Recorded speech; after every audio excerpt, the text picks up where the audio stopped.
Hi, my name is Macy Miller. I'm from minimotives.com. This is Hazel, my daughter. She was complaining, so she's going to be in the video too. I just wanted to put together a quick video to show you guys what is included in a set of tiny house plans when you purchase them. I know that not everybody's used to looking at a set of plans. I'll show you in a minute what they are. What they are not is a step-by-step process. They'll need to be used along with books and videos. Like for instance, they don't show you how to nail a stud, into the sill plate or top plate. They don't show you how to drywall. They show you the levels in a building, say the radiant barrier, the moisture barrier. They show you where that is in a wall system, so you do it in the right order. They show you dimensions of how long things are. They show you how a hurricane tie straps in. But you'll need to do a little bit more research on the actual techniques used, if that makes sense. I do want to talk about intellectual property laws. I've been asked a little bit, and I've seen some conversations. Why isn't there a library for people to find plans at? It's because when you buy a set of plans, you're buying the person's knowledge. I went to school for several years to learn this information. I've got a lot of hours invested in this stuff. I bill out pretty high. So this is a way for me to make a living off of, all of that investment I've made into myself. When you buy it, there's an end user license agreement that you sign up for, typically, with my set and several others, that says you're not going to share it, which is why they don't get shared very often, because that's a prosecutable offense. Technically, and in the agreement you sign, my set of plans is for one tiny house. So even if you want to build two identical houses, technically you have to pay me twice. Whether or not I would pursue that is questionable. But technically you could. So that's why you don't see them up for grabs a lot of the times. People have a lot invested in the knowledge in a set of plans that they'd like to recoup.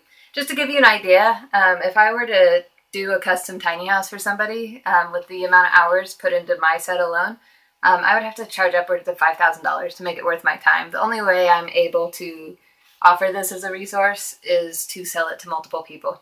I will most likely never make my money back from it, but it is a resource, and I'm a fan of the tiny house community, so I'm glad I can offer that resource. Do you need to buy a set of plans? Absolutely not. In fact, I encourage you to draw your own. It forces you to think through every step of the process. You have to figure out those details before you actually have to figure out those details. It means there's a lot less waste and a lot less mistakes if you do it yourself. But to each their own. Hopefully if you were to buy a set of plans, it saves you a lot of work. Because, the people who put out these sets of plans have typically done the labor. They're going to save you mistakes.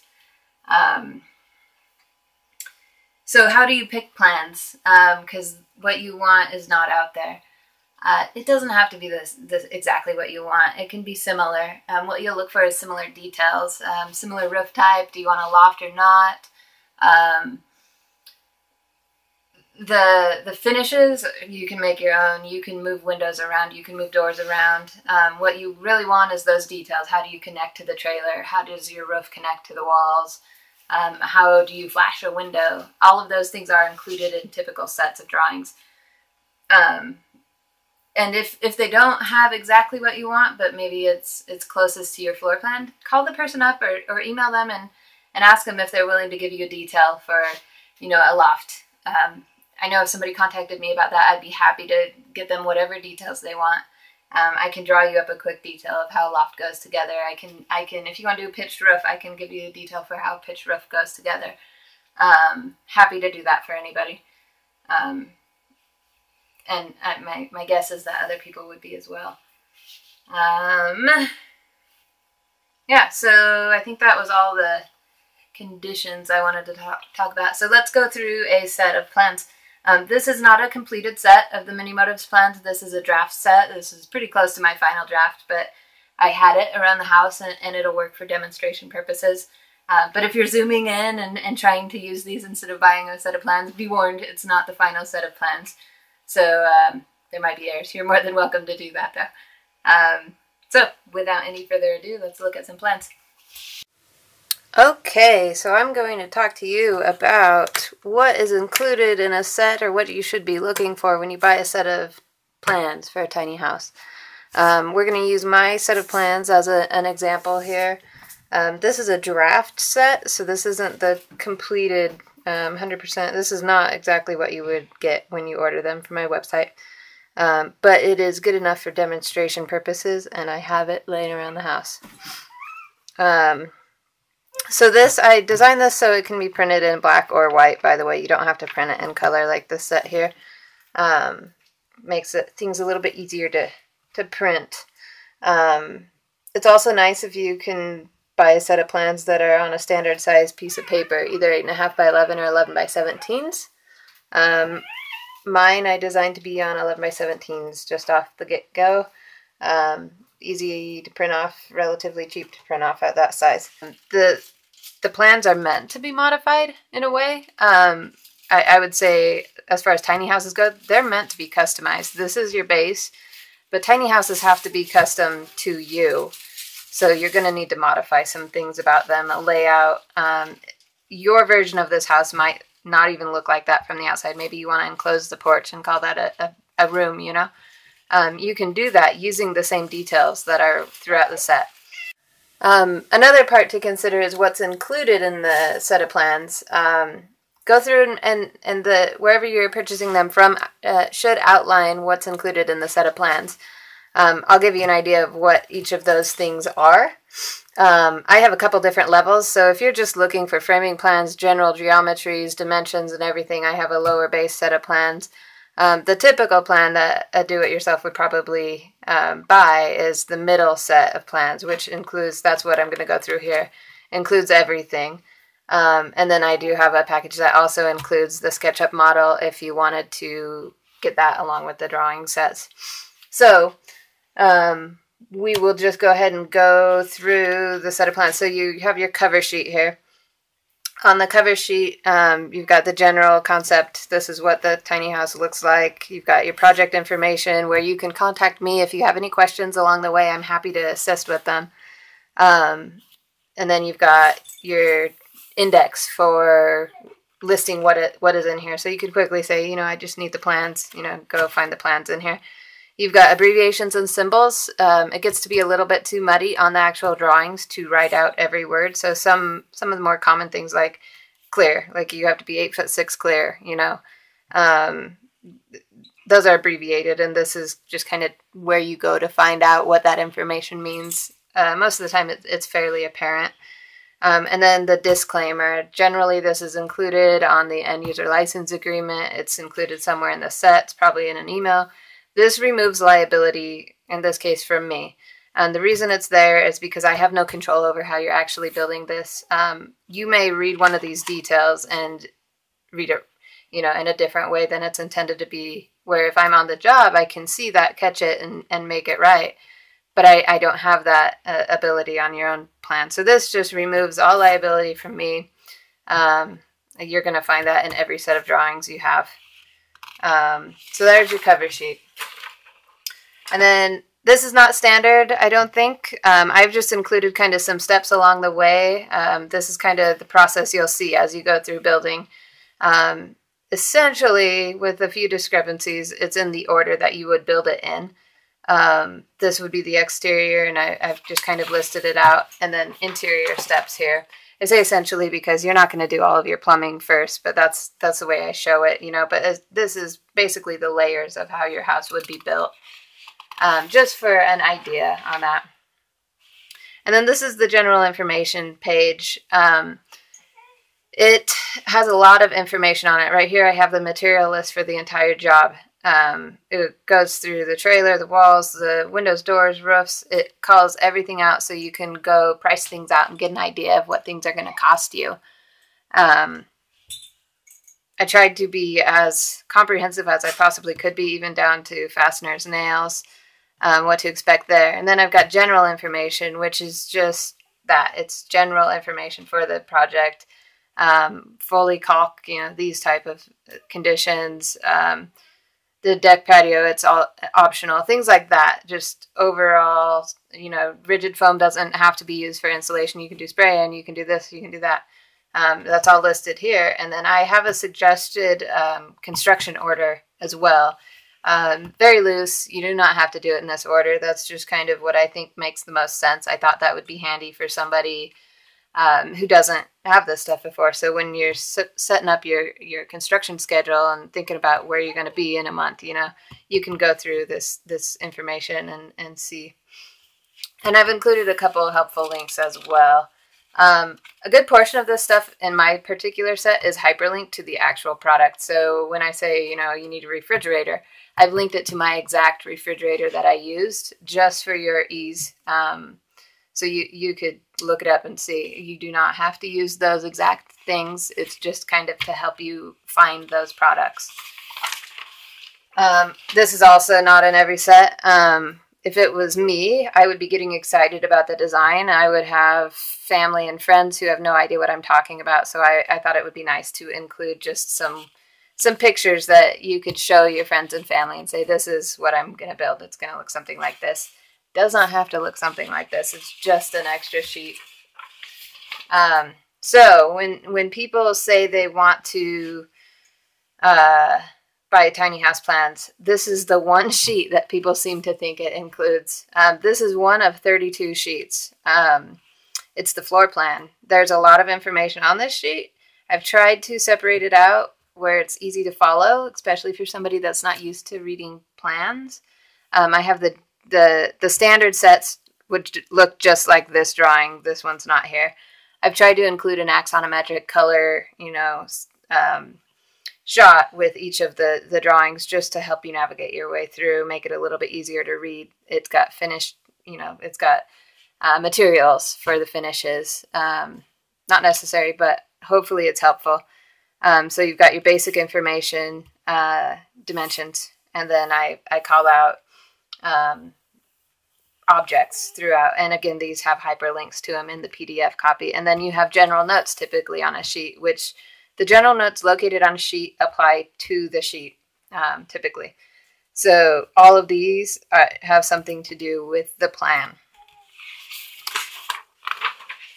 I've also included a roof plan. So this is if you were looking down on the roof to locate things like your vent, to show you where the deck is below, the electrical closet below, kind of show you the trellis situation, what you have going on there. I've also included an undercarriage plan so you can see the water inlets as compared to the propane inlet and those sorts of things. And then as well as the axle placement.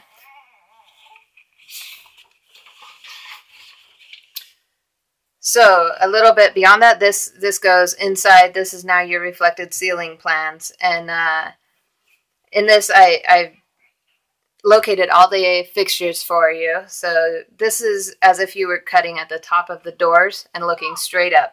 This is what you would see. So all the fixtures are located. They're called out. They're linked for you if you want those particular fixtures. And then everything's located. This is not a standard sheet. This is an electrical sheet. This has the types of circuits I've used in this particular house. We've got a basic 3-way switch, a standard switch, and outlets, GFCI or not. I've showed you the circuits that I've used. You're absolutely not tied to these, but I figured more information is better than not enough. And then also the switching types that I've used. And then again, some general information that applies to that particular page. Also not a standard sheet, but if you want it, make sure the set you're looking at has it.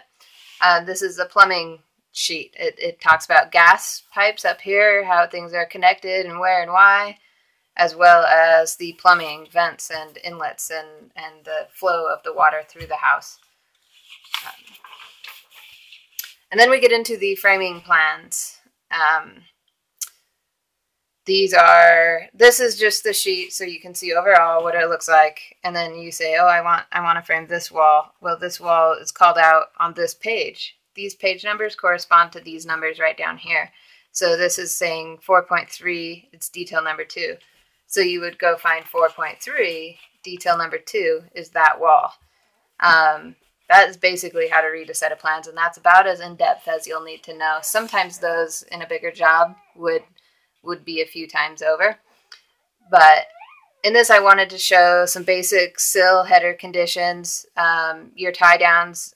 You've got your fastening it to the trailer, but then everything else is called out for you specifically. So as you're going through framing, you want to start, wherever you want to start and go frame that out. So obviously these are the 2 big walls.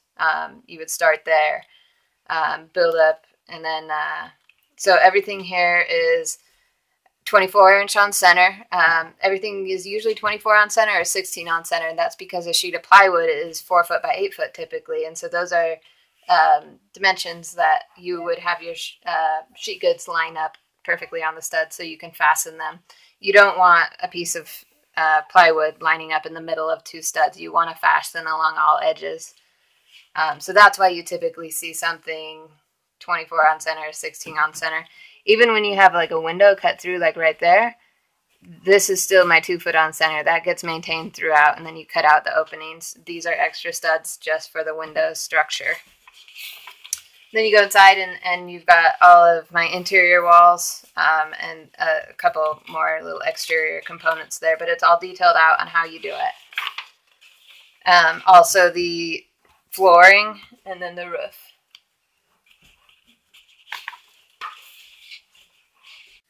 Okay, so now we go inside, and these are the walls. These are the interior elevations. So this is if you're standing in the middle of the house looking one way, everything's detailed out on this side. This is obviously, it's through the kitchen. You've got, your kitchen shelves. It cuts through these steps that go up into the loft area. This is just to give you an idea of how everything looks, how it goes together. I've got things dimensioned. You've got switches, outlets dimensioned, types of windows. And then you can see there's also another call out here that leads you to where this is detailed. There's a call out here that leads you to where that is detailed out. This is looking the other way against the shorter wall. This is pantry, storage below, fridge, microwave, bathroom, etc. For reference, also the 2 short walls. And then the final one is inside the bathroom. So you've got all 4 bathroom walls located out so you can see what they look like in elevation. And then we move to the exterior elevations. These are doubles. This is just so you can see kind of in perspective. This is a very flat 2-dimensional drawing. This is a standard drawing for an elevation sheet.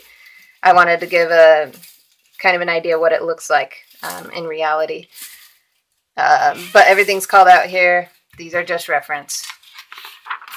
The other 2 remaining elevations, same situation. And then this is where you start to get into the bulk of the information. These drawings are not included in the lower package. That's simply the framing plans, floor plans, roof plans. These are the sections. So if you cut the building in half right here, this is through the bathroom door, this is what you're going to see. If you cut it right here through the living room, that's what you're going to see. And again, these particular ones are just for drawing or just for reference, and then I use them to call out the details here. So this is the meat of your information. These are the types of things you want to have in a drawing set if you're not used to building. You want to know how these assemblies go together. So this is a typical window head condition. These are the layers there, how that goes together. You've got your header, you've got your insulation, you've got your drywall on the inside, your framing. From the outside of that same area, you have your header, insulation, then you've got your plywood. This shows you the layers and how it's flashed. This is your radiant barrier, flashing, and then your rain screen wall and trim. Everything's called out right here. So, and then I just kind of go through each of the sections that I've called out earlier and show you those conditions. So you have how your door goes together. I don't detail out both doors because they're the same. It's a typical detail. This is a door head. This is a door jamb. This is how the threshold interacts with the tile, with the trailer, with everything. This is the top of the roof. I mean, it looks pretty complicated here, but I'm just pulling away all the levels so you can see how each piece interacts, how your hurricanes tie in there. And again, everything is called out right over here, exactly what you'll need. And it's whatever's called out here is included in the material sheet. Again, same details. Even though a window sill may show on another one, it might only be called out on this sheet. It's typical condition of all window sills. So these are the sorts of things you'll want to have if you're new to it. This is some typical details of how the boot goes on the plumbing vent. How the structure's tied in with the trailer. This is the tile, how to tile a shower. This is an eave point. This is my electrical closet. Hopefully everything's called out in a way that's easy to understand. I also included an alternative foundation detail. That's if you're not going to be on wheels and if you're in an area where you cannot be on wheels. This will need to be verified with a local structural because this condition varies state to state, but it's something that can probably happen in a phone call. And then this is the rain screen detail. I go a little bit further. This is not typical in a lot of sets too. I detail out all of my millwork just how I have it. So this is my shelves up above the kitchen where I'm actually setting the camera right now. This is my kitchen counter millwork. These are the types of situations all dimensioned out for you, and so you can see how the wood pieces all come together to make these pieces of millwork cabinets. This is the piece right at the loft where I have my dresser. You can see I switched some things around there. That doesn't have to stay that way. You can flop it if you want. This is the media center, the kitchen vanity. And then, of course, my barn door that a lot of people seem to like and want plans of. So actually, if you go to my website, you can download this if you sign up for the newsletter. It's really easy to do it yourself, barn door. Hopefully this gives you an understanding of all the aspects you might want.